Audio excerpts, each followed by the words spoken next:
You know what it's like. It's taken you ages to convince him to take you out on a date, and then you have to decide what to wear, what hairstyle you're gonna do.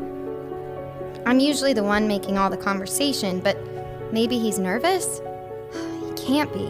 He's so cute and so confident. He hasn't messaged me.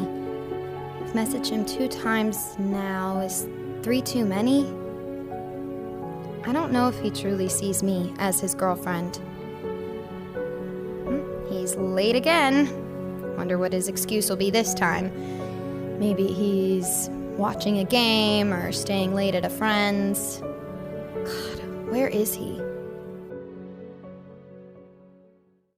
waxaa jira 2 shaqsiyad aanan marnaba mudanayn inaan qiyaamayno saaxiib dhab ah iyo jacayl dhab ah dadka waxay waqti u sameeyaan qofka ay danaynayaan qof kasta waxa uu qoraal u qoraa una jawaabaa qofka uu danaynayo inuu la hadlo qof marka uu kuu sheego inuu mashquulsan yahay si joogto ah aamin ha isku dayin qofka inaad qasabto haddii kale marna ha isku dayin inaad ku qasabto inuu waqti kuu sameeyo hadduu doonayo uu kuu samayn karaa waa qalbi jab laakiin kuma qasbi kartid inuu ilaaliyo dareenkaaga qofna kuma baryi kartid inuu ku jeclaado qofna kuma baryi kartid inuu kaa taxadaro qofna kuma baryi kartid inuu isku dayo xidhiidhkaaga qofna kuma baryi kartid inuu kula hadlo qofna kuma baryi kartid inuu qofka ugu horeeyo kaa dhigo haddii ay kula doonayaan way kuu ahaan karaan haddii kale kumaba rabaan ha isku dayin inaad gacanta ku dhegto qof raba inuu kaa tago balse waxaad samaysaa u fur albaabka